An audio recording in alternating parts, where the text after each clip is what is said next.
Do you live here? Yeah. You do? Papa. I don't believe that. What? I don't believe that. Come on. Right, come on.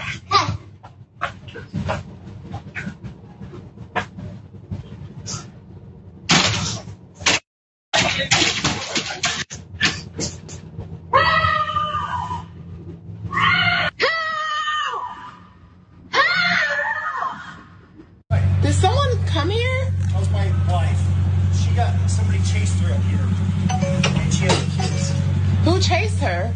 She said somebody in a silver truck. There was a guy in a gray truck, and he came around the corner, and I was in the street, and so I come up, and I pick up my kids, and so I'm like gonna pretend that I'm coming home, and so I pull up and I start walking to your back gate, and he stops here and he goes, "Are you looking for someone?"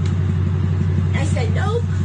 And then he sat here, and I was like, "I need to get in." Well, that's my husband. That's why he lives here.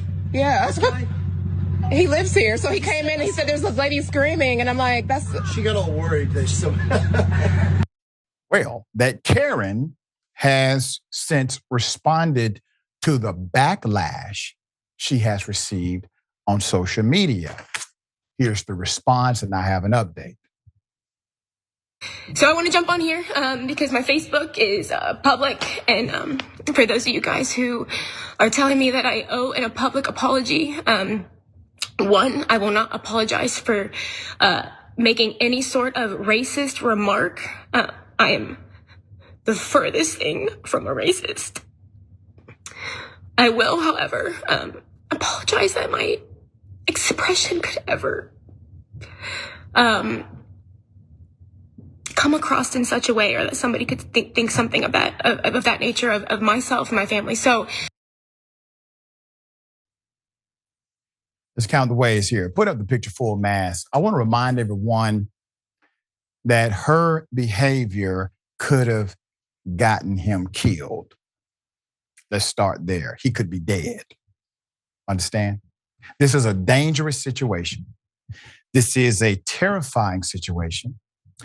And in my opinion, she weaponized her tears, her whiteness, in order to bring attention to something that never was worthy of attention in the first place.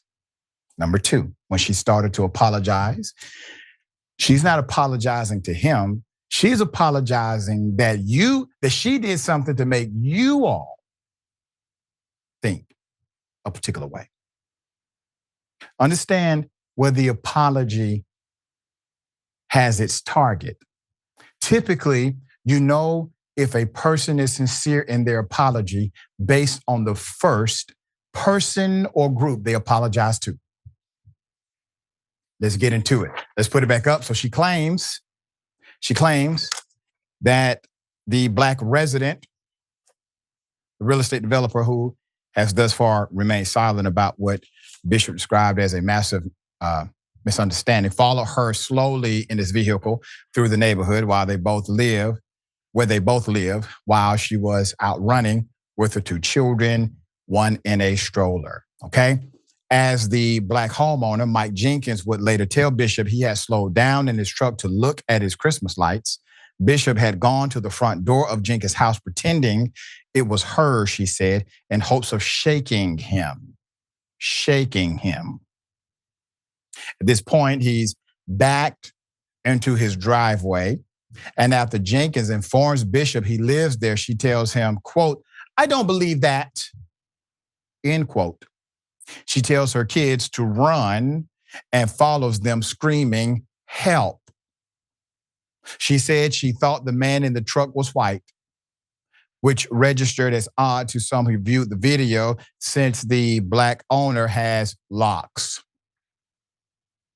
Quote, "I have never felt the fear that I had of just pulling up to the house," Bishop said.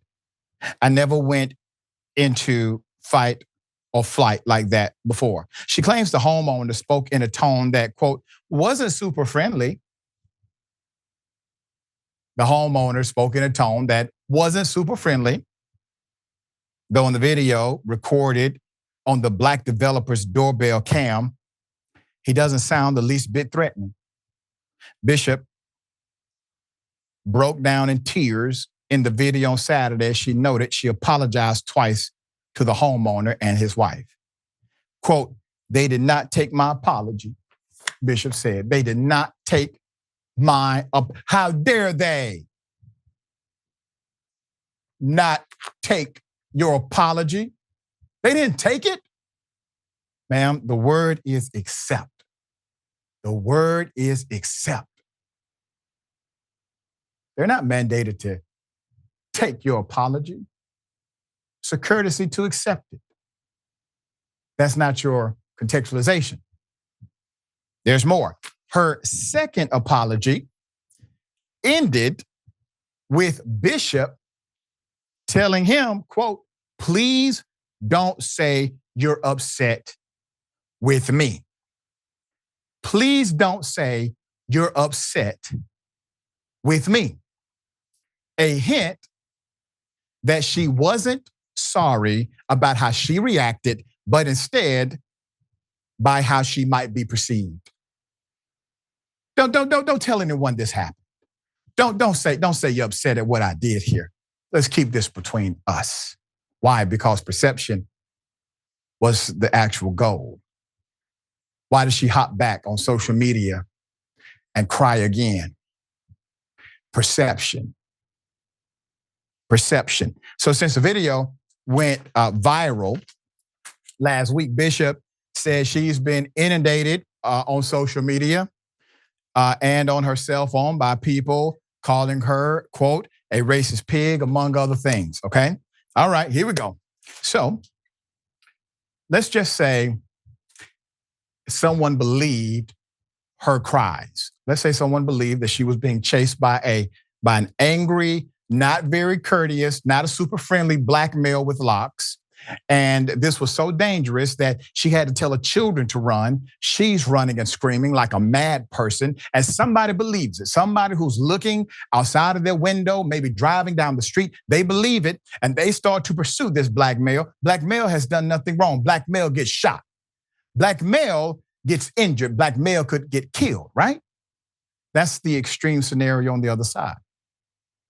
So when you weigh it, let's weigh it properly. The most that will happen with her is people will realize, ma'am, you're likely racist and not like it. There's some who will like it. There are some who will, hell, you may get a job in the Trump administration. But there are some who don't like it. That's the worst. The extreme version for the black male you victimized is death. You understand the difference?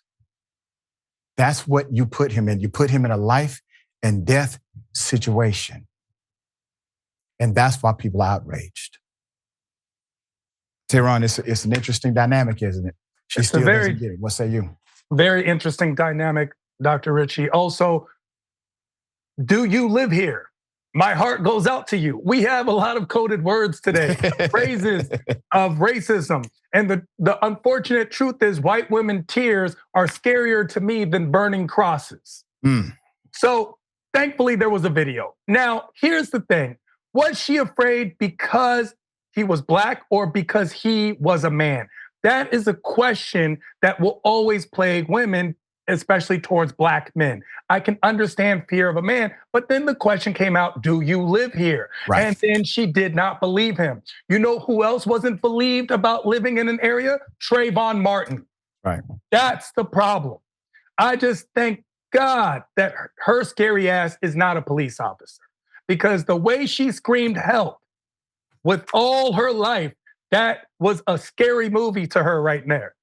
And if I were her husband, not only would I be upset about all the backlash and all these things, but she left the stroller. Do you know strollers aren't cheap? That's an expensive stroller she had. That was one of those good strollers. It just rolled down the hill. I just thank God that there was. I thank God that there was a video of this. Me too. If not, we would have had a different narrative, because she tried to change the narrative. If you watch the whole video, she tries to change the narrative in the video when she's talking to the family about what he answered and how he answered and all these things. Right. There would have been a complete different telling of that story. Which shows that maybe her bias was not in good faith, Maybe it wasn't just a simple, oh, I overreacted. And sometimes, and this is for Karens around the world, you have to pause for a moment to self-reflect and say, maybe there's something in me. Maybe if this was a white male, I would not have responded this way. Maybe I need to check my internals first before proclaiming what it is and what it is not. We all got blind spots, all right? Well, she thought he was a white male. Right, with locks, right. I mean, yeah. San Diego. Right.